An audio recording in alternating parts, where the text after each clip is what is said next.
Okay, back again with some quick chat GPT action. Asked it, what year in the US was $1,000 worth the most value? Okay, so we got, in terms of purchasing power, $1,000 was worth the most in 1913, which seems to be the year the US Federal Reserve was established, and the Consumer Price Index began being tracked consistently.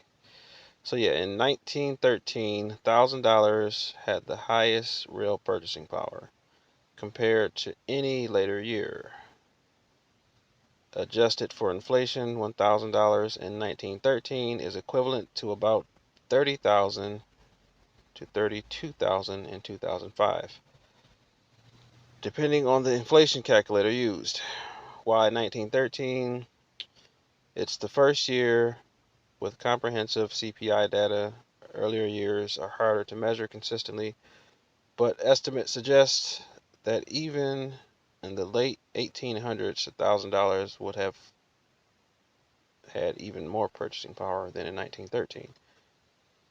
So the answer depends slightly on whether you're referring strictly to recorded CPI data, 1913 onward, or estimated historical data. But official answer based on CPI data, 1913.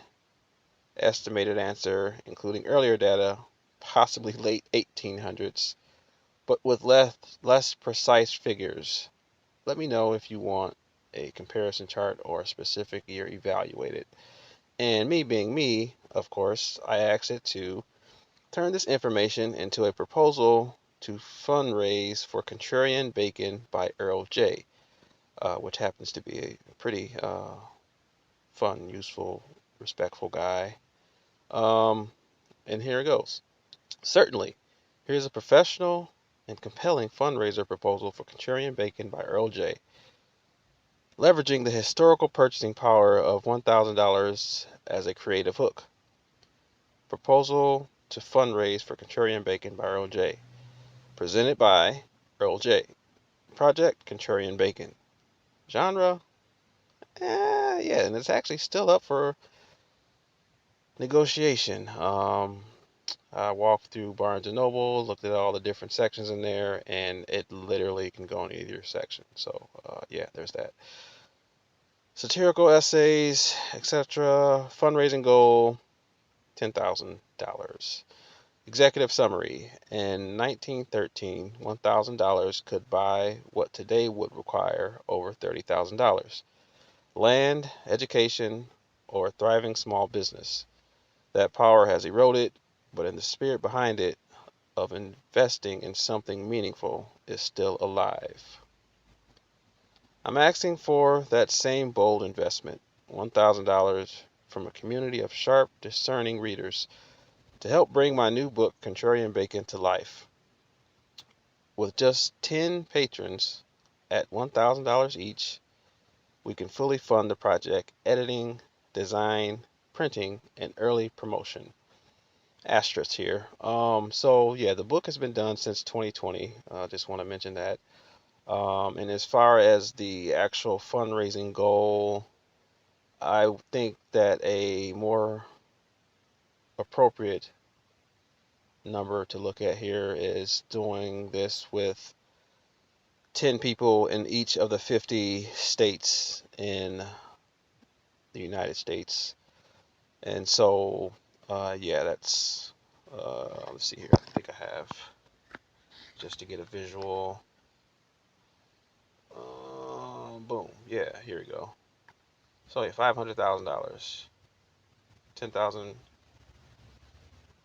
people. Yeah. Did I do that right? I definitely did that wrong. I'm sorry. That should have been.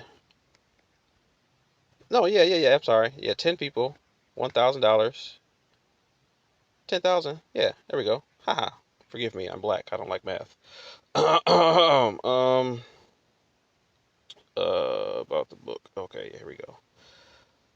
So yeah, about the book. Contrarian Bacon is not your average cultural critique. It's a provocation, part invitation, a sizzling, unapologetic exploration of paradoxes of modern American life, greed, nostalgia, and truth. From economic illusions to breakfast table delusions, this book cuts through the conventional wisdom like a hot knife through bacon. This is a work for readers who question the status quo, who savor insight with bites, and who crave literature that doesn't pander but dares. Why $1,000?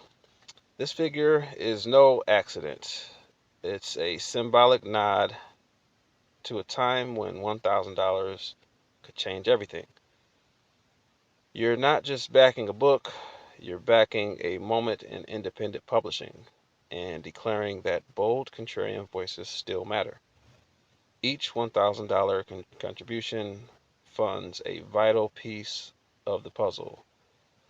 And so, yeah, this is a breakdown of each, how the $10,000 will be used. And so, again, the book has been done, and yeah, roughly out of pocket to get it self-published was about, we'll call it $3,000.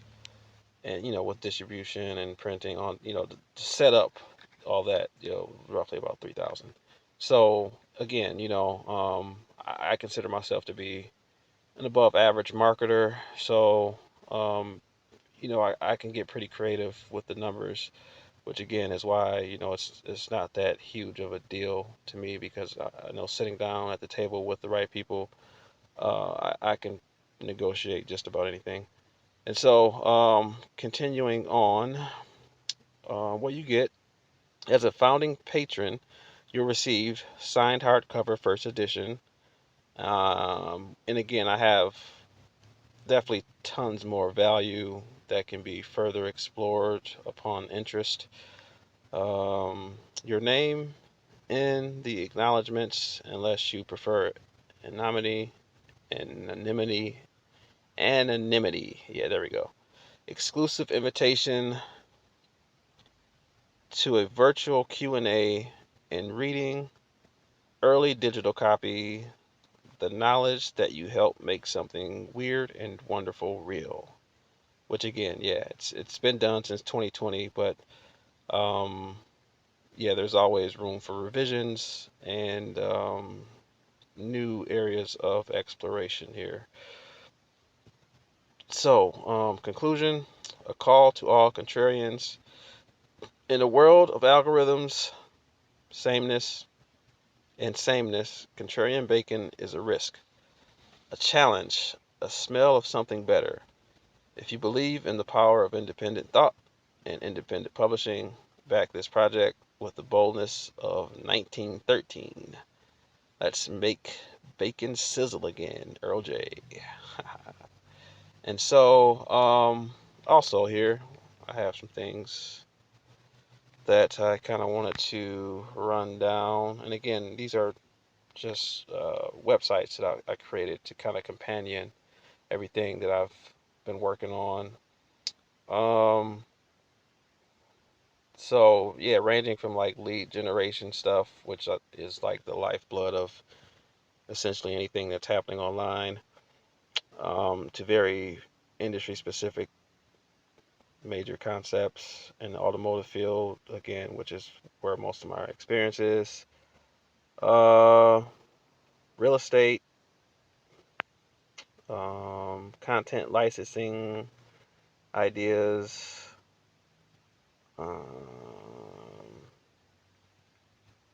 um, brand specific stuff here with the book. That $5,000 contrarian bacon hour is potential to really be something unique and fun. But again, just wanting to be involved with the right people more so than a lot of people. So again, I do a very intentional job of not really speeding through things, being patient, and just having um, faith that the work that I'm putting in is definitely going to be appropriately valued at some point. So yeah, the zero variance thing is definitely something to sit down and talk about. Uh, Website is up. It's been up. Yeah, and I think a lot of this stuff I've definitely already shared. But again, like right now, it's a lot of things happening, a lot of things moving. So I get it.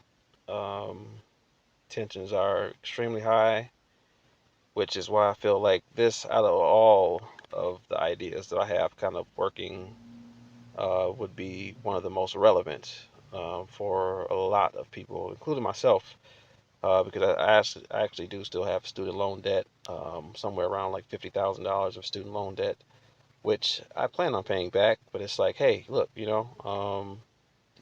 still have to be useful in the marketplace to create that value, right? Because at one point, someone's tax dollars funded my education, and so it's just a process of moving some pieces around, and I wouldn't say it even took me longer than what I thought, because again, you know, um, it literally is a war. It literally is a war.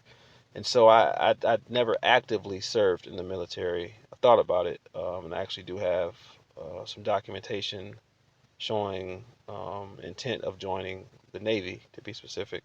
But I never pulled that trigger. And so, but this is where I'm at now with conceptualizing, kind of just to tackle the issue of student debt, student loan debt.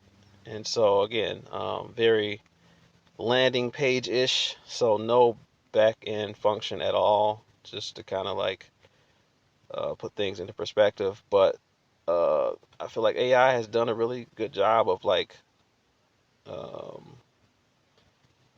um, kind of massaging the pain point of student loan debt, right? But I think it still does require a human approach as well, which is why here to function. Yeah, so this will be a very good. Um, so yeah, I didn't go to school for business. I don't have an MBA or anything, so I don't have all the fancy words and jargon that probably would get a um, professor excited, like, oh, hey, this guy's a genius. No, I'm not a genius. I even put that in my book. I'm not a genius. I just feel like I understand certain problems and what's going on, and how it can be improved. And so, again, never have I served actively in the military, but I do listen and engage with a lot of people who are currently involved in the military. So their pay structure system is pretty cool. And so I would like to model that, to assemble um, organization of individuals. You know what I mean? So, and I feel like the uh, the pay scale, it's pretty decent. $8,000 at the max, and all these are definitely going to be negotiable and flexible. And I think I would definitely be more generous with the bonuses. So the base pay for sure would be like, just a peace of mind, just like, okay, for people who like that type of work, showing up, knowing that they're going to be paid. Because a lot of what I do is involves a lot of sweat equity, we'll say that. So, um, been blessed enough to where making money every day isn't a priority, but I definitely need to make money. I like large chunks of income, you know what I mean? And I think that was one of the reasons why I left one of my jobs, because I tried to talk my supervisor into paying me once a year for, for all my work. I didn't plan on quitting. I just was like, hey, man, I just like large sums of money at once, because I feel like it just gives you more options. You know what I mean? You can look at bigger things and do more things. But in reality, it's like, okay, you still have to be financially literate and know how to spend money and budget and all these things. So, but yeah, I'm just one person. And again, I don't have a established team of anyone other than, like a couple organizations I work with. my publisher, and then a few website design houses. But again, on a day to day, I do a lot of individual work. So these videos I create are essentially my only communication to the outside world. Yeah. And so, yeah, this is a recent edit to the actual book, which again, this is what I will be sending out to anyone interested in working with me and moving forward. It'll be a different version, but this is definitely, like I said, I've been making revisions like crazy, but this is just one of them. Me being where I'm at now, certainly interested in starting a serious relationship with a romantic partner, but it would certainly have to be something worth the wait. Like was it? Yeah, I put off almost 7 years of my dating life to kind of really build a solid foundation of my vision. And so at this point, I think it will be a good opportunity to select a equally um, aligned female partner. So yeah, there's that. And yeah, that's all I got. It's a pretty long video. If you watch it all the way through, you can definitely call me. Yeah, my phone's pretty dry. But yeah, I got tons of ideas, tons of time, um, not tons of money. So if you're like gonna call me and try to scam me to send some money to Nairobi or something, I don't have it. So yeah, yep, that's where we are. Thank you, and have a good one.